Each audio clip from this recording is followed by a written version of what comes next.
of Diwali.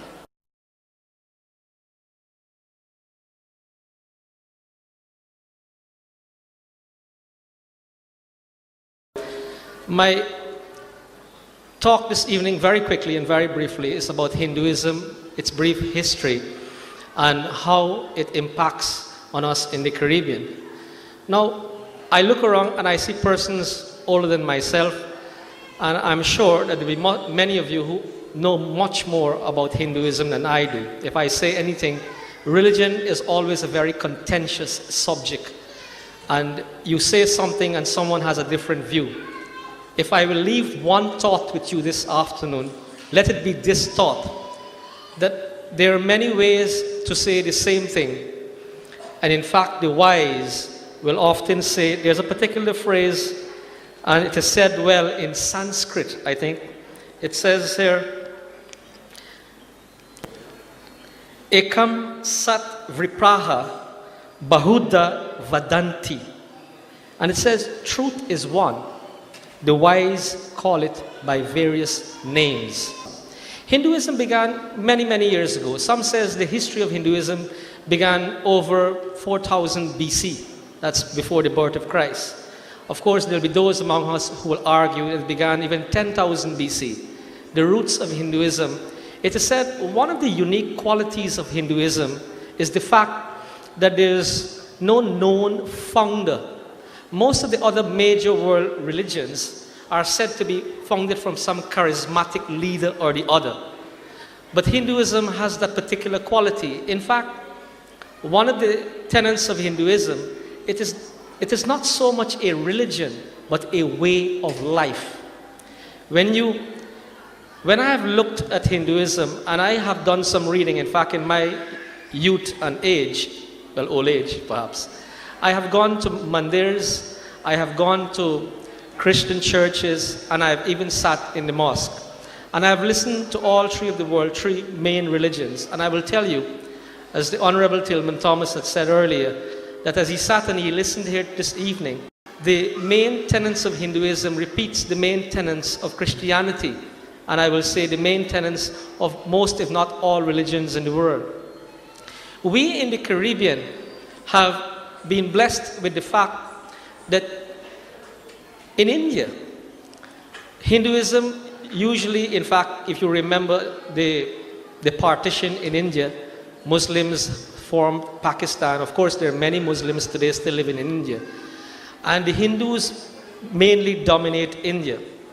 And we share a quality in the Caribbean that is not present in India. That is, when the indentured servants came in the 1838, I think it was, when they began coming to this region, they came and they met established cultures. They met established religions, and they saw other races already fixed in their patterns and ways of life.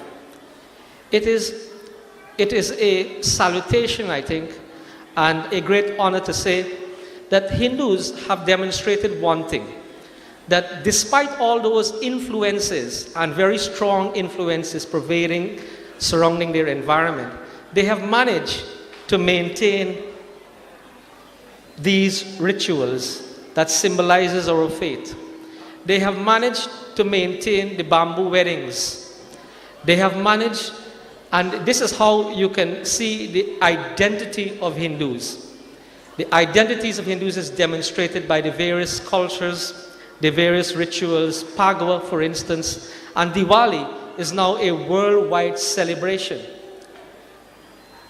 In saying that, I will do a disservice to Hinduism and to all the people in the Caribbean if I did not add very quickly that in the process of celebrating these cultures, whilst we have maintained that identity, we have demonstrated that Hinduism has the ability to embrace other cultures and other people and other religions. And we sit here in this room tonight and you can see that very clearly. Diwali Nagar in Trinidad, and I must say that that is one of the, I think, milestones of achievement in Trinidad as far as Diwali is concerned. The first proper village completely dedicated to the celebrations of Diwali in Trinidad. It's a permanent fixture in Trinidad There's a plot of land there, and there's all these things built around it, muritis and whatnot. And every year in this season, it is celebrated in Trinidad. And at that ceremony and that festival, every person, I would think, all walks of life, people come from in Trinidad, and they would visit that, regardless of their religious background, regardless of their cultural background. The Diwali pageants, I'm pleased to say that now in Guyana, last year we have had our first Diwali Nagar.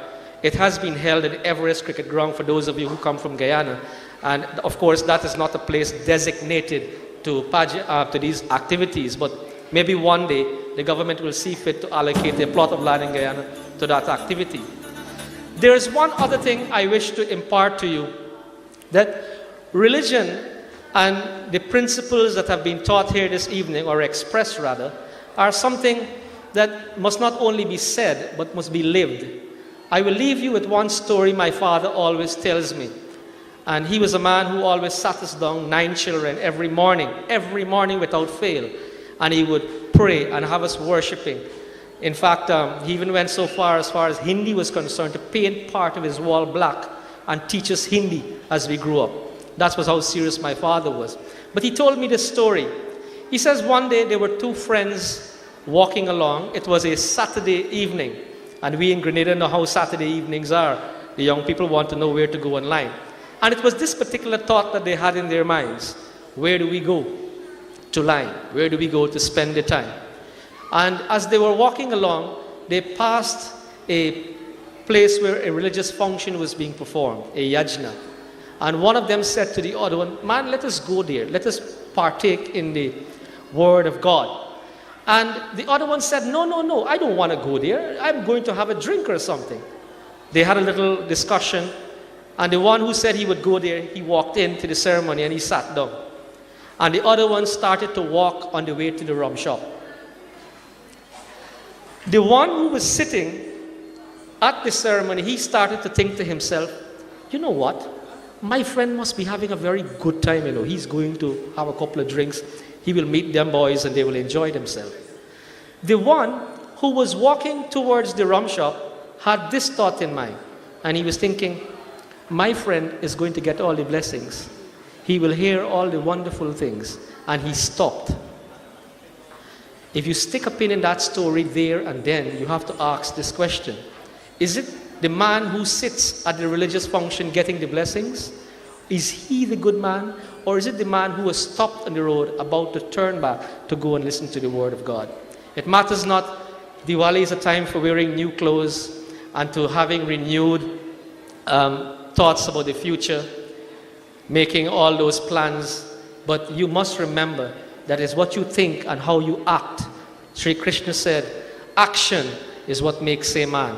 Action, not thoughts about what you are going to do. You must perform karma. You must perform action. I wish that I've given you something to think about this evening. Thank you very much. Please enjoy the rest of the program. As we are fast coming to the end of our program, Yvonne Sebastian, who originates from Mumbai in India, which was formerly Bombay, and she is known as the Bombay Masala. So we are expecting something very hot as Yvonne takes the stage.